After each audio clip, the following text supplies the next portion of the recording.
ہماری مدد کیوں نہیں ہو رہی؟ اس پر بھی ہلاکو خان کا واقعہ میں پھر میری گفتگو ختم۔ علاؤ الدین خوارزم مسلمانوں کا بہت بڑا سپہ سالار ہے۔ وہ لاکھوں کی فوج لے کر ہلاکو خان کے مقابلے میں گیا۔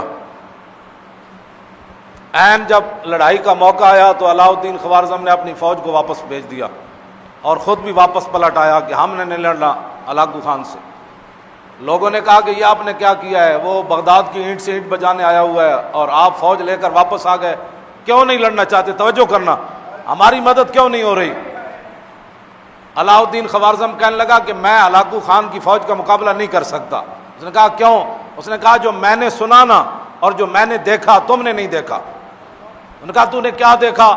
اس نے کہا کہ ہلاکو خان کی فوج کے سروں کے اوپر اولیاء کی روحیں اور فرشتے سایہ کر کر یہ لفظ کہہ رہے ہیں ہلاکو خان کی فوج کو کہ ایھا الکفرۃ اقتلوا الفجر، اوے بدکار کافرو ان بدبخت مسلمانوں کو خوب مارو۔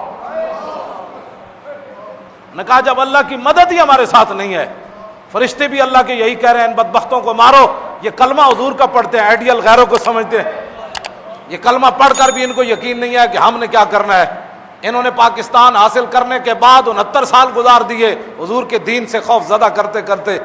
آج بھی حضور کے دین کو انہوں نے ہوا بنایا ہوا ہے، اسلام آ جائے گا تو ایسے ہو جائے گا، اسلام آ جائے گا۔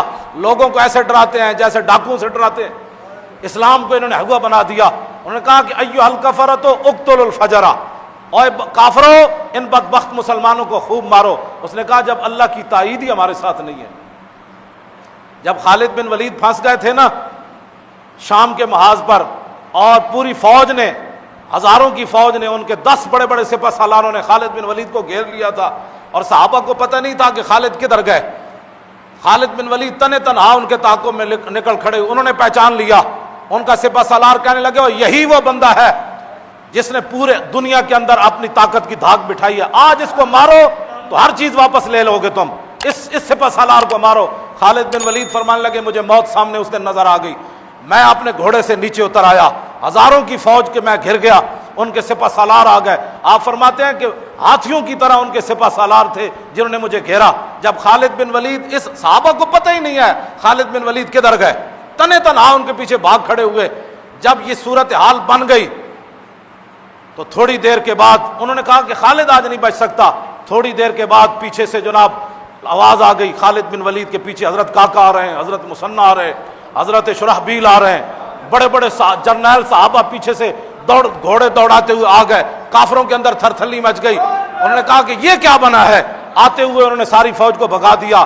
تو خالد بن ولید نے فرمایا کہ آپ کو کس نے بتایا کہ میں ادھر پھنس گیا؟ انہوں نے کہا کیا بتائیں، کس نے بتایا؟ جب ہم جنگ ادھر بیٹھے ہوئے تھے تو آواز ہوا سے گزرتے ہوئے فرشتوں نے کہا تم ادھر بیٹھے ہو، خالد پھنس گیا۔ جب اللہ کی تائید ہو تو پھر ہوا میں فرشتے بھی جرنیلوں کو آ کر کہہ دیتے ہیں کہ تم یہاں بیٹھے ہو، خالد ادھر لڑ رہا ہے۔ اور جب اللہ کی تائید ہی نہ ہو اور مسلمان گھر میں بیٹھے اسلام کے خلاف باتیں کرتے ہوں